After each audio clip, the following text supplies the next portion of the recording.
আসসালামু আলাইকুম এভরিওয়ান, সবাই কেমন আছেন? আমি আল্লাহর রহমতে অনেক ভালো আছি। আজকে পাকা আম দিয়ে একটি মজার রেসিপি আপনাদের সাথে শেয়ার করব। রেসিপিটি অনেক ইউনিক, কিন্তু বানানো খুবই সহজ এবং উপকরণও লাগে খুব কম। তো চলুন আমরা রেসিপিতে চলে যাই। আমি আমটাকে ছোট ছোট টুকরো করে কেটে নিয়ে এভাবে ব্লেন্ডারে পেস্ট করে নিয়েছি।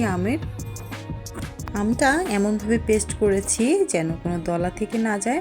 তো এখন একটা পাত্রে আমি আমের এই পেস্টটাকে ঢেলে নিলাম। আমি এখনও চুলা জ্বালাইনি।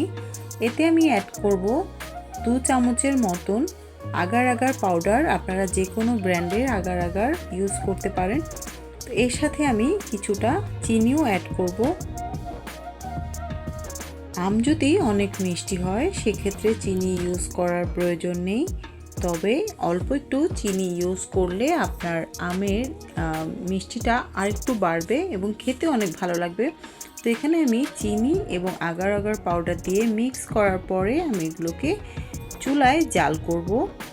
যেহেতু আমি এখানে চিনি ইউজ করেছি, তো চিনিটা গলে যাওয়ার পর এটা থেকে একটু পানি বের হবে।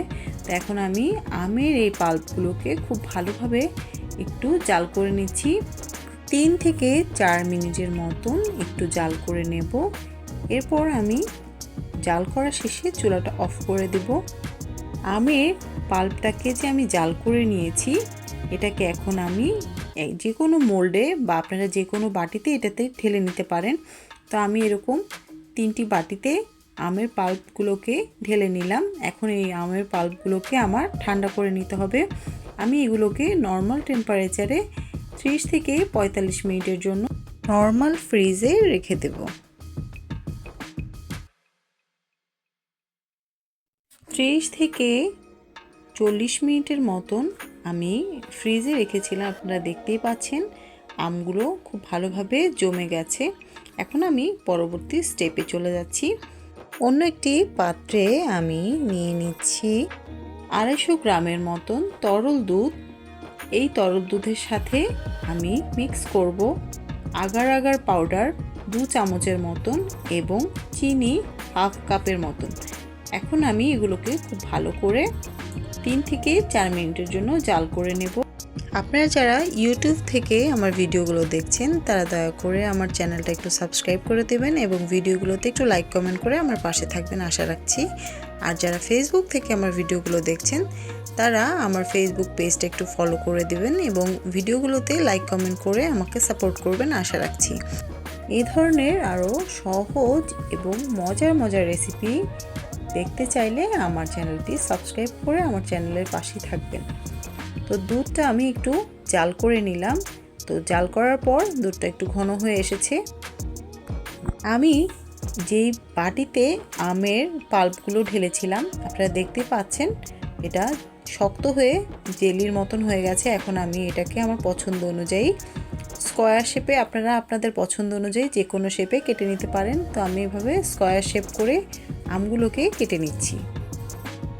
30 থেকে 40 মিনিটের মতন আমি ফ্রিজে রেখেছিলাম। তো দেখতেই পাচ্ছেন খুব সুন্দর জেলির আকার ধারণ করেছে। এখন আমি সবগুলো জেলি এভাবে কেটে একটা প্লেটে সাজিয়ে নিলাম। এখন আমি যে আমের জেলিগুলো তৈরি করেছি এগুলো একটা মোল্ডে আমি এভাবে ঢেলে নিচ্ছি। আপনারা যে কোনো কেকের মোল্ড অথবা যে কোনো বাটিতে এভাবে এই আমের জেলিগুলো সাজিয়ে নিতে পারেন। এরপর আমি যে দুধটা জাল করে রেখেছি তা উপর থেকে এভাবে ঢেলে দেব এবং 5 মিনিটের জন্য একটু রেস্টে রেখে দেব। 5 মিনিট পর আমি আমের টুকরোগুলো একটু চামচ দিয়ে নেড়ে দিয়ে এই জেলিটাকে আমি 1 ঘন্টার জন্য নর্মাল ফ্রিজে রেখে দেব। আমার এই ম্যাঙ্গো মিল্ক পুডিংটা প্রায় 1 ঘন্টার মতন ফ্রিজে ছিল। এখন আপনারা দেখতেই পাচ্ছেন আমার ম্যাঙ্গো মিল্ক পুডিংটা অনেক সুন্দরভাবে জমে গেছে। এখন আমি এই ম্যাঙ্গো মিল্ক পুডিংটাকে ডিমোল্ড করব। দেখতেই পাচ্ছেন কি সুন্দরভাবে আমার ম্যাঙ্গো মিল্ক পুডিংটা ডিমোল্ড হয়ে গেছে।